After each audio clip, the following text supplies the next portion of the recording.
Alemania, Polonia, Japón y Corea del Sur ya están debatiendo tener su propia bomba nuclear y todo empezó con Donald Trump y con Arabia Saudita. Vamos a empezar por la firma que lo desató todo.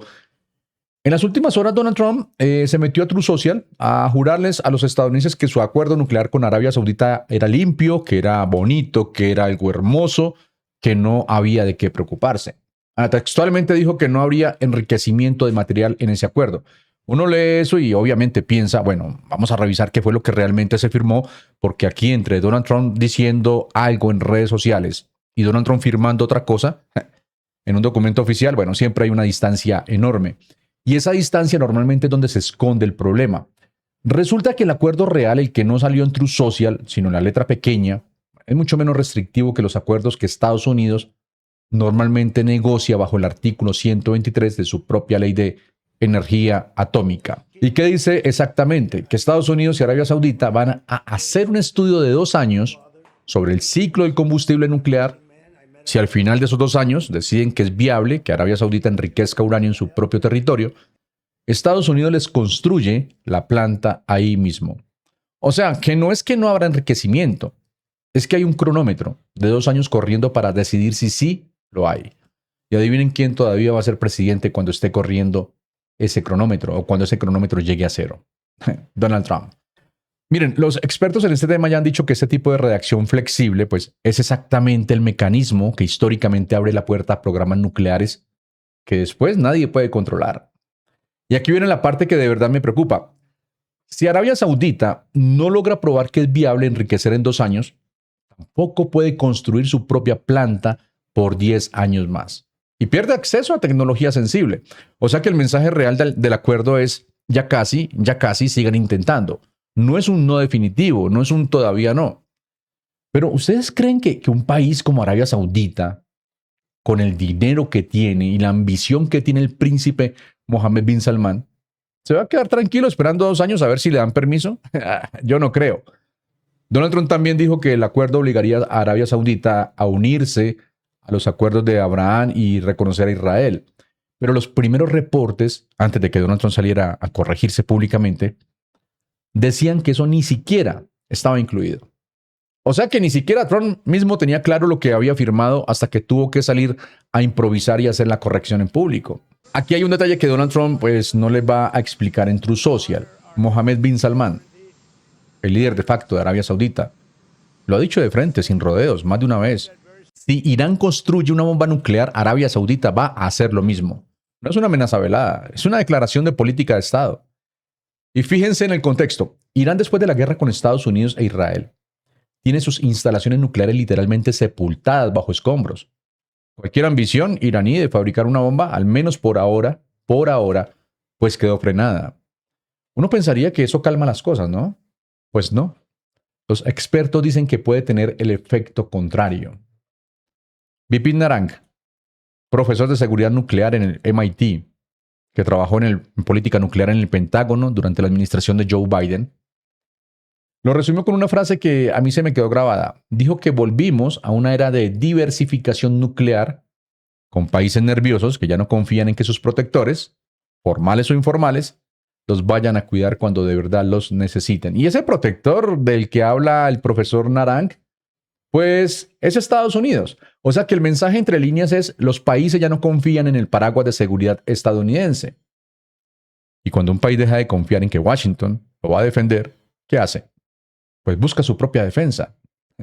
Yo me imagino a Mohammed bin Salman en su reunión de gabinete viendo las noticias del estrecho de Hormuz, viendo el bloqueo petrolero, viendo la guerra con Irán y pensando: menos mal que ya tengo mi propio plan B. Porque eso es exactamente lo que es este acuerdo nuclear, un plan B disfrazado de energía civil.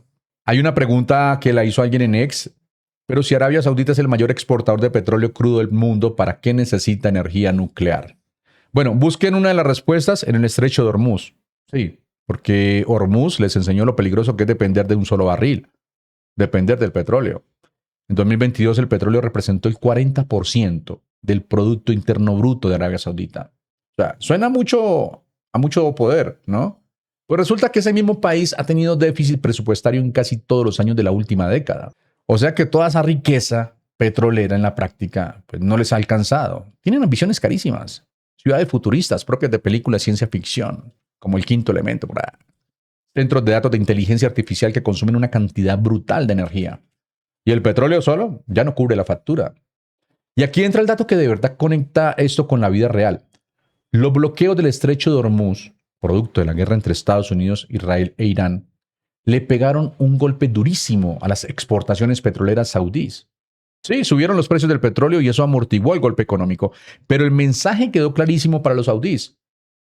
Depender de un solo recurso, que además pasa por un estrecho que se puede bloquear en cualquier momento, es una apuesta peligrosa. Así que la energía nuclear para Arabia Saudita es el seguro de vida energético. Si generan electricidad con uranio en lugar de quemar su propio petróleo internamente, pues les queda más petróleo disponible para vender afuera. Es matemática pura.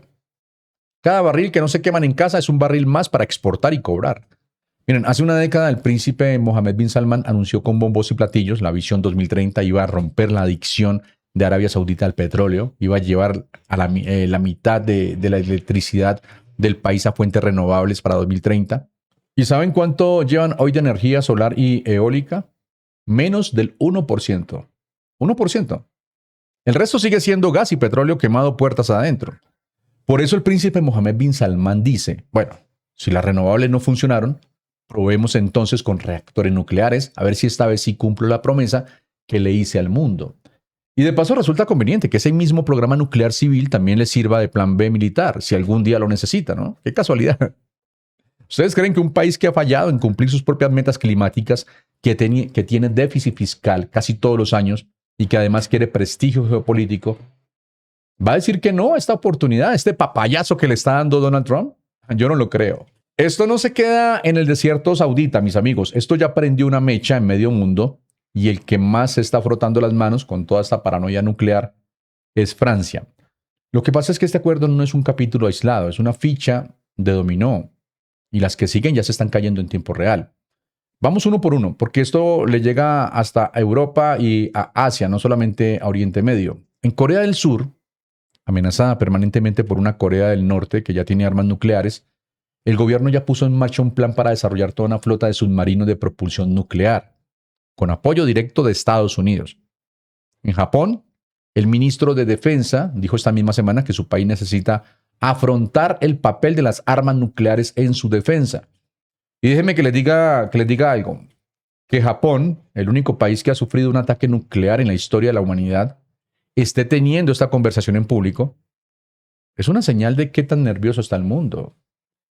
Y en Europa la cosa no es distinta. El presidente de Polonia ya declaró que su país debería desarrollar un programa nuclear propio. El canciller alemán Friedrich Merz se unió a un grupo directivo nuclear de alto nivel junto con Francia y otros países europeos. O sea que Alemania, el país que después de la Segunda Guerra Mundial construyó toda su identidad política alrededor de nunca más tener ambiciones militares expansivas, bueno, hoy está sentada en la mesa donde se discute la opción nuclear. Y todo esto nace del mismo punto. La falta de confianza en Estados Unidos.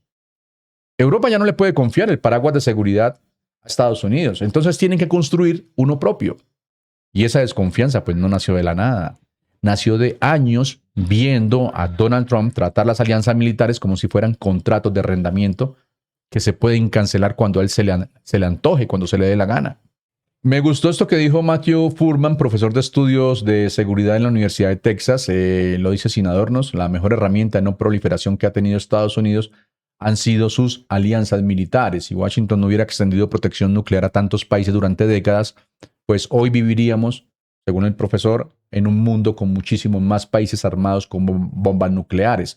O sea que el paraguas americano no era solamente un gesto de buena voluntad, era literalmente lo que mantenía a medio mundo sin correr a fabricar su propia bomba. ¿Y qué pasa cuando ese paraguas empieza a tener goteras? Pues que la gente empieza a buscar paraguas propios. Oigas, ¿ustedes se habían puesto a pensar que la guerra en Irán y en el estrecho de Hormuz iba a terminar empujando a media Europa y media Asia a discutir sobre armas nucleares?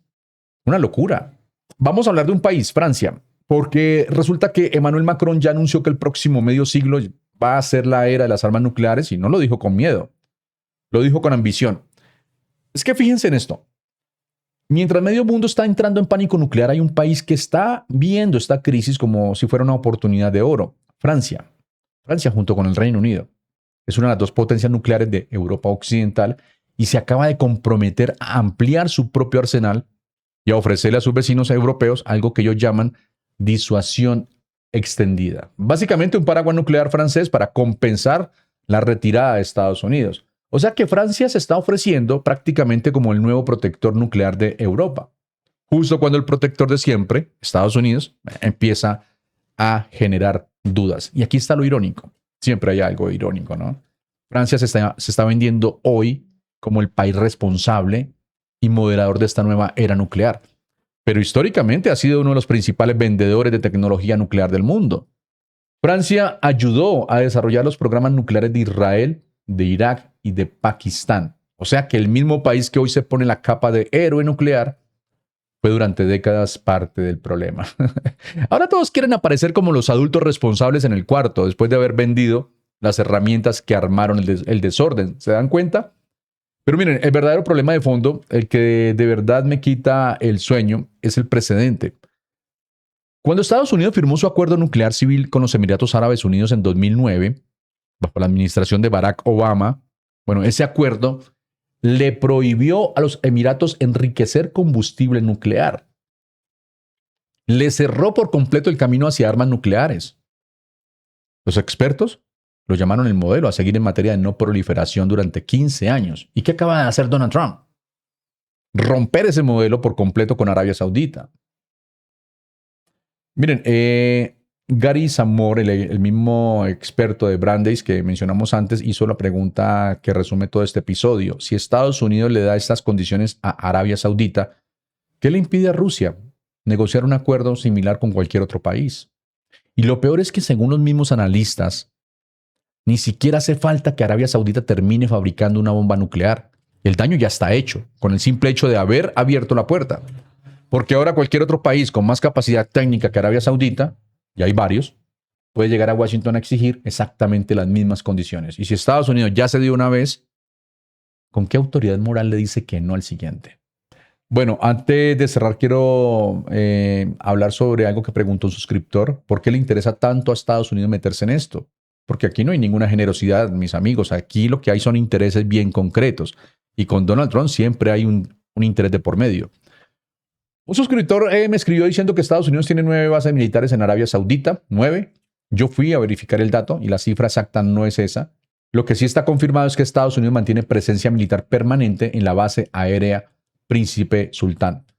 Más de 2.000 soldados estadounidenses desplegados ahí, según documentos oficiales de la propia Casa Blanca de 2024, apoyando defensa aérea, antimisiles y operaciones de la Fuerza Aérea. No son 9 exactamente, pero el punto de fondo del suscriptor está en lo correcto. Estados Unidos ya tiene pie militar firme en territorio saudí. Y eso es apenas la primera capa del interés real.